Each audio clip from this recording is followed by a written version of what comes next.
Hey guys, welcome back to our channel, and in today's video, I will be showing you on how you could go ahead and fix the Amazon error code 410.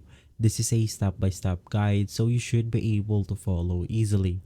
Now, if we go ahead and open up our browser right here, and if we go ahead and search for Amazon Flex error code 410, and if we go ahead and hit on enter, it will go ahead and say that the requested resource is permanently unavailable on the server. So the way to go ahead and fix this is to go ahead and double check your URL. So for example, if you're copying a URL from an Amazon product, you just have to go ahead and make sure that you have copied the right URL right here, because when you go ahead and mistype something like this one, I'm just gonna go ahead and erase some numbers, and if I go ahead and hit on enter, it will go ahead and say that sorry, we could not go ahead and find that item.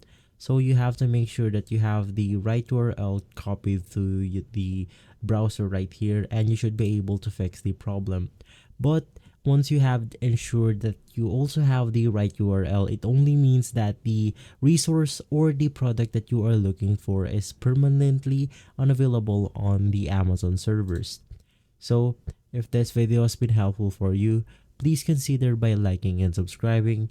I will make sure to see you again next time, and as always, thank you.